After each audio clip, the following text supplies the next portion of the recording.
Welcome to the Awdid. This is a special edition. Again, we are going to have a focus mainly on mental health. However, I do want to address something right quick. We Believe Digital Studios, Jackson, Mississippi, on Livingston Road. We are running a lot of specials for advertisement this month, and we just want you guys to make sure you hear about them. So please go to WeBelieveDigital.com. Be on the lookout for We Believe on Facebook and on Instagram. And I think we got the TikTok page up now. So guys, check us out. We got a lot of advertising specials that are going to be taking place this month, and we don't want you to miss them. Definitely don't want to miss them. So please give us a call, 1-800-492-5186 for all your media needs.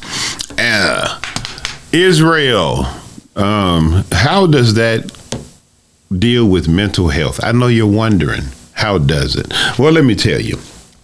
Imagine me finding this little bitty 5'2" person breaking in my car. And I catch them doing it. They catch them in the act doing it. And so I start beating them up. And a couple of people are standing around watching me. So they see that he was breaking in the car. He broke the window. He's in there. He's stealing my CDs. So this is 1991. So I jump on him. I'm beating him up. He's a little bitty dude. Like I said, 5'2". Now, at what point does the breaking in the car and me beating somebody up become a problem for me? And that's what I want to discuss about the Israel-Palestine situation. You have a real big dude beating up on the little bitty dude. At what point do we say that's enough? When do we say that? Should we kill them all? Then that's enough? Should I take that person who broke in, stole my CDs, and beat them to death?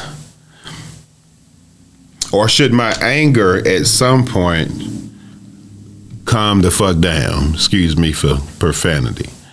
Calm down, back up, pause, and realize they've already had enough. And what is the value truly of some CDs, excuse me, compared to this person's life? So when we do the math, we're looking at a initial strike less than 2,000, and I guess we're going to kill 1 million because we're angry. So Israel, ask yourself, are you the big dude beating up the little dude? And is it justified, the amount of force you're using to prove a point? Sometimes you throw a rock in the water, you get a little bit of waves. Sometimes you get a lot of waves. I think this is one of those lot of waves, and you need to be careful about what you're doing. This is a problem. This is affecting the mental health of, I think, probably everybody in the region, not to mention the people watching this on the television. It's actually sickening to understand it from a vantage point of big dude beating up little dude. Angry, yeah, you're going to be angry, but when you calm down, are you going to feel justified? And that's what your people are going to have to suffer, just like the people are having to suffer from the horrible leadership of Hamas. Like I said, the terrible generals, targets horrible, timing terrible, suspect yes to me, but again, that's just the way I see things. I see it as it's a little suspect and questionable to me. Looks like you hit yourself in the eye so we could beat them to death, but that's just how I see it because of the terrible strategery. Is that a word? I know I heard Bush use it once. The strategery of the Hamas generals, which was like subpar to say best. But moving right along, we're going to move on to something else. As far as mental health is concerned, I heard somebody say that they were having a go at it in their seek for God, and they have not yet found God, and they keep seeking and hadn't found it. I think that will affect your mental health. So I think it is only my duty to assist in that. Not because I want to. I think I'm supposed to. So I will. Here's the thing, people. I had a very, I'm going to say, blessed opportunity approach me. So I was able to kind of figure this thing out a little bit different. Seeking God. They say, I hadn't found God, I've been looking for God. Okay, there's a trick to it. And I'm not going to say it's a trick. I'm going to just say it just is what it is. The most important thing, it says, like, seek ye kingdom first. So when you're seeking the kingdom, you need to be focused strictly on seeking the kingdom. So what I mean is, I had an opportunity during the pandemic to not have to seek money like a lot of people had. The money was coming in, government funded, so I had some time to seek. And it was a lot different from the past, in which I was more or less, kind of acknowledging the presence, that acknowledgement. It's important. Don't get me wrong. Acknowledgement is important. However, there's a difference when you are aware that something is, and then there's a very big difference in they knowing something is. So during the pandemic, I had an opportunity to quit seeking things outside and started to search for God, which was everything. So at the end of the day, we took the time to, I took the time to remove myself from a lot of actions and people, and I got a chance to really seek God. And here's the thing. When you run towards God and you seek God, God will draw near to you. So it's really not going to take as long as you think it is.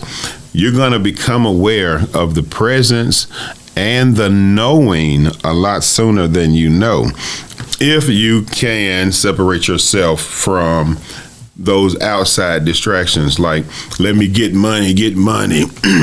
Well, you can't get money, and if that's your main focus, you're not focusing on the kingdom. So that's the little nugget I'll throw at you, because you got to take some time. I'll tell people all the time, it's 24 hours in a day. 24. How many of those hours do you give God?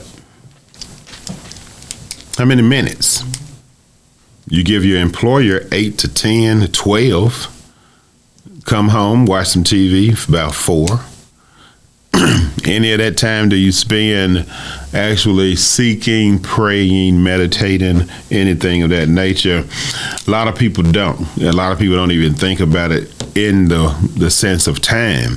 So whether it's first thing in the morning, late at night, lunchtime, take a moment, cut everything off, put the phone down, and sit in silence. I tell people all the time, praying is asking, meditating is listening.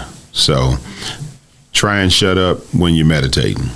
I know it's hard because you're not used to shutting up, but make an attempt. Moving right along. All right, hope that helps you guys out. If it doesn't, send me a message. I'll attempt to do better. Did we go over this yet, or is this my big move? And I'm going to have to ask, because I forgot to set the clock. How long have we been going, producer? About 10 minutes. About 10. So we got time to step on these toes here, I think. We're going to go back to Israel for just a second. I just noticed the word that I wrote down. Hostages. That's an important word. They keep saying that a lot on television. Hostages. So here's my thing. What do you call the people that Israel have captured and put in jail? Because we're not talking about them as if they're hostages. I think the term or phrase is prisoners of war. That's what America likes to call people when we catch them and send them to Guantanamo Bay. We call them prisoners of war or combatives or something like they terrorists. But we don't call them hostages. Hostages is a word that is only used when we're referencing the people who we're trying to make look bad, the terrorists, because they're terrorizing us. So we use words like hostage and say they're holding them for ransom, as if that's not what we're doing. We're just doing it differently. See, that's what people need to really look at is this a word game that they're playing on you to affect your emotions, sensitivities, your fears? Hostages sounds hostile, whereas prisoners of war was not that bad, huh? They're prisoners in this war. Well, that's kind of the same thing they got over there, right? They caught some people and they don't like them, they don't like us, and we caught them prisoners in the war. But if we call them hostages, then we can make the world feel bad and make them look bad, and we can do whatever we want to free these hostages. Now, I don't play the word game. I look at whoever is playing the word game as the problem. See, you can't have your cake and eat it too in this world. You're not going to eat that cake, not on my watch. You're going to call them people hostages? Well, you got hostages too. They got prisoners of war. Well, you got prisoners of war. It's the same thing. We're not going to play the word game so people have a different feeling about it. Y'all are at war. You're fighting. Nobody's right. None of you are right. Nobody's right in the war. Let's be clear. You're both stupid. You can't have a conversation and solve your problems without endangering millions of people's lives. You're the worst leadership the world has ever known. Just to be clear, worst leadership the world has ever known. And you probably should get out of office, because I believe that people are starting to wake up to how bad you guys really are. They're starting to see, hey, there's a pattern here.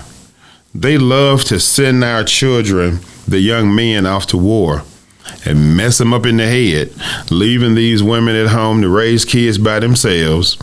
And then the next generation is mentally ill because they don't have fathers at home. But they're supposed to feel some kind of sense of pride, right? Because their father died for the country. Well, if that's the case, everybody at the top who is starting the war is we need the sense of pride from y'all's ass. Y'all need to go to war. You need to go fight. What is this? Putin won't kill whatever his name is, Zelensky. What does that mean? But we can kill 50 million kids just because, until he yields. That's how they playing y'all. Y'all don't get it. It's easy to play with your children's lives, but Hunter Biden is not on the list to go sniff cocaine in Kuwait. He's not on that list to go and fight for nobody's freedom, picking up them bags of coke in the White House, probably, but definitely not going to war. So as long as you have that sense of pride and fight for this stupid, they're going to keep doing it. As long as you keep voting them in, they're going to keep doing it. As long as you keep acting like you don't see it and having your red and blue flag, they're going to keep doing the same thing they've been doing. Nothing's changing unless something changes. So people, we have to vote them out. If they're an incumbent and they're talking about the same thing they've always talked about, well, I'm going to just say if they've been in there for 4 years. They've been over there in there 4 years and they haven't made a significant change. Get that ass out of there. All they doing is learning how to play the game so they can get richer. How many times are they going to tell you how a congressman or a senator went in and he barely had $100,000 to his whole name? Now he's worth $20 million on a $175,000 a year salary. Now, here's the thing about that salary. What kind of employee votes to give themselves a raise? That should be on the ballot. That should be a ballot issue. Does the president deserve a raise? And does the Congress deserve a raise? Does the mayor deserve a raise? We should vote on that. We should be voting on whether or not our employees get a raise. Last time I checked, you don't go to McDonald's and McDonald's is sitting in there. The employees are talking about, I think I need to make $20 an hour because we had a real good week. We had an excellent week, you guys, and I think we're going to give everybody a $20 an hour raise. That's what our Congress and our political team does to us all the time, is they'll go in and say they approved a raise for themselves, and we don't say anything. But you can't even afford the cost of living. And minimum wage hadn't moved in 30 years, but they can vote for themselves to have a pay increase. They not stupid people, we are, because we keep voting for them. They're geniuses, actually. I commend them. They are some damn geniuses. Because how you get people to do that, follow that kind of stupid lead, it's amazing to me. That's why I study, because I want to know, what did they do to get us to be so crazy? How did they get us to give our children to their leadership and say, take them to the future? Even though we know it's not going anywhere, I want you to take them.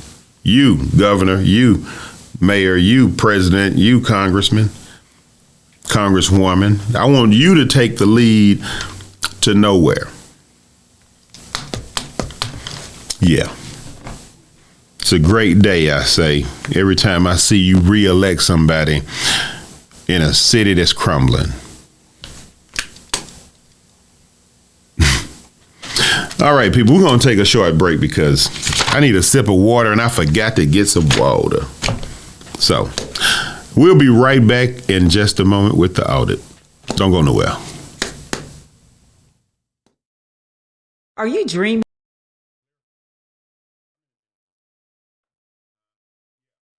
Becoming an entrepreneur, but you're not sure where or how to start? At Entrepreneurs Academy 101, our online program will guide you step by step on how to start and grow your own business. We offer courses such as how to write a business plan, how to create a budget, and so much more. Our online training program is designed for you to learn at your own pace, and there's no set order to complete this program. Because our academy is online, you have the choice to learn with a group, with friends, or individually. Upon completion of the entire curriculum, you will receive a certificate of achievement to acknowledge that you have completed the training needed to become a successful entrepreneur. So enroll today to design the life that you love. Contact your entrepreneur coach, Brenda Myers, at 601-672-0695 or visit our website at www.entrepreneursacademy101.com for more information.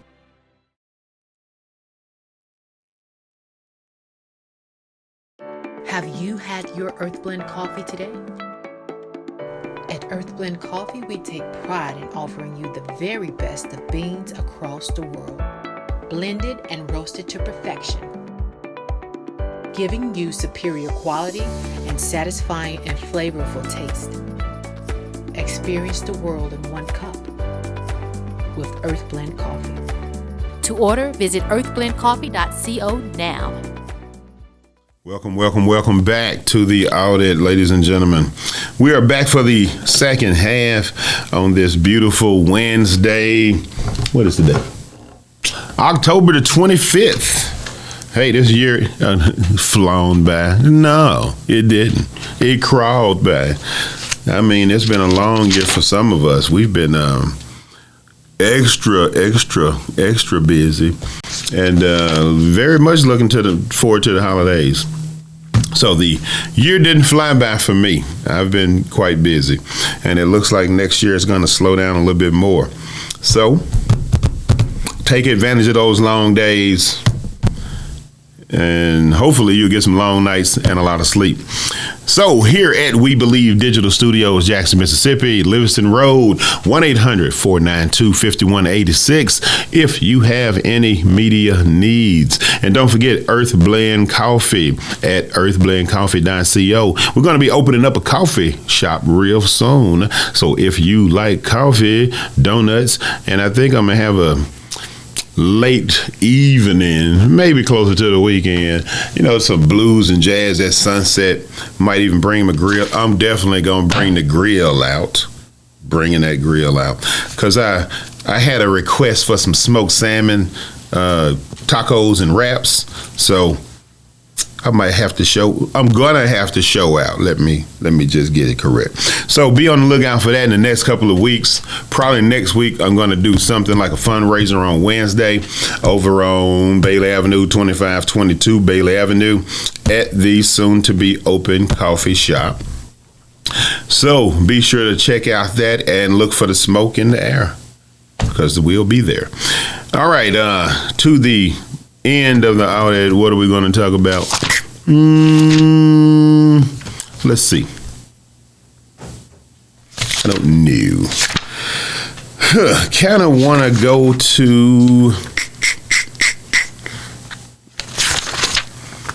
I'm going to leave that alone for now.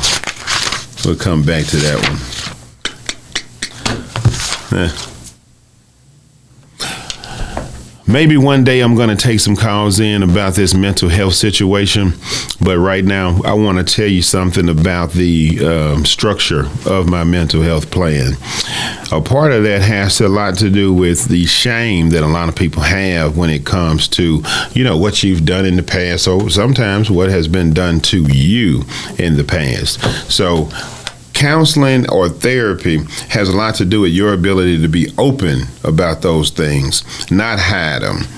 So I was noticing, because I talk to my therapist a lot, and he'll tell you, a lot of times people don't get the help they need because they never tell you the whole truth. They tell you the half of truth that they like. They tell you the part that they want you to hear so that you can get on their team and, basically condemn the person as they are, when sometimes that is the truth and necessary. A lot of times we play a part in everything that happens to us, and we don't want to admit it. So I'll be the first to go on record and say, hey, completely mistake making her. But how can you correct things, grow, if you never make mistakes? So accountability to me is kind of like lifting weights. The more accountable, the bigger and stronger. The more things I address in my life, the better I get. The more things I tell you guys, the more help I can get. And what I mean is, if you all know, don't let him drink anything, and you see him drinking some, there's about to be a problem. Then all of you can say, don't do that. If you see me in a situation and I'm like, I should get a beer, you say, don't do that.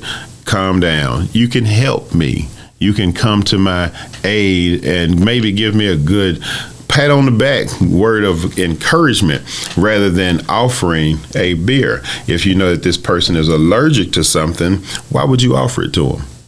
You wouldn't. So that's why I share with you my weaknesses, because I don't want you to feel like they are weaknesses at all. They just are what they are. I can't go to Red Lobster and have a shrimp platter. Allergic to shrimp. But I can go out here and kill a buffalo and tear the steaks out of him, because I'm not allergic to buffaloes.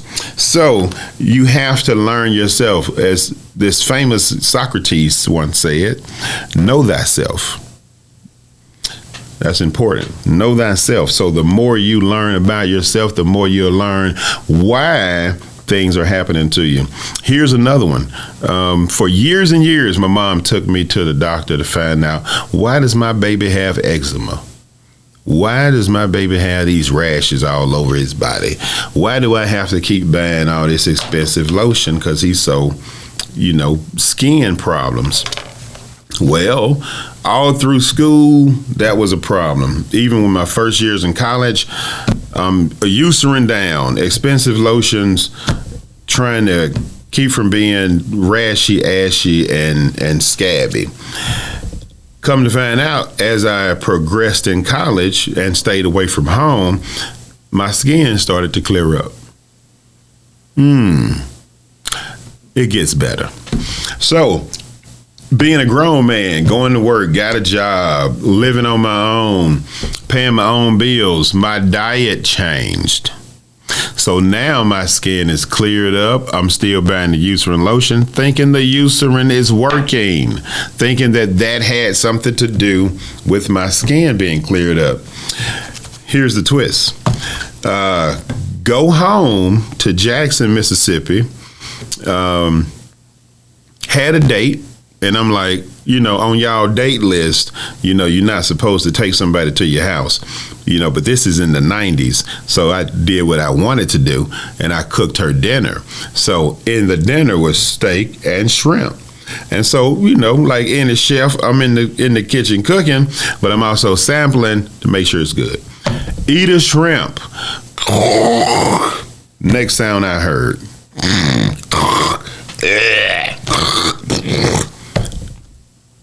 Guess what happened next? Hands itching. Hadn't had shrimp in a long time. It wasn't in the budget. But since I was back in Jackson, I was able to afford it again. Plus, I'm cooking dinner. It has to be special. I never was a real big shrimp fan. But anyway, eating those shrimp, rash in the hand, 3 days later, is eczema back? Yes, it is. It is right back.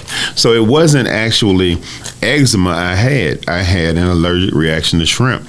And since my family really loved gumbo a lot, we were always eating shrimp some kind of way. And don't forget your 50-piece popcorn shrimp and French fries, tearing that up all the time. So removing the shrimp from my diet for so many years had cleared my skin up.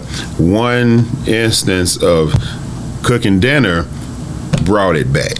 So it wasn't actually a eczema situation, it was a diet situation. And I think a lot of people don't know that about themselves, whether it is the shrimp allergy, the peanut allergy, hell, it can be cake and ice cream allergy. You just need to find out who are you, what's good for you. Know thyself and increase thy health. Does that make sense? Either way, check out what you're eating and how it affects you when you swallow it, when you put it in your mouth. You'll see a reaction a lot of times if there's a problem. Some things just taste good, but for the body, they are not good. So that's one of the things I learned growing up. Still growing, still learning, still checking things out. So we're going to cut it short today. I got somewhere to go, some things to do. So we'll catch you on the other side of the week. Later on this week, maybe might kick it in a little bit more. But the Awdid is about to say, thanks for joining us. We'll see you next week.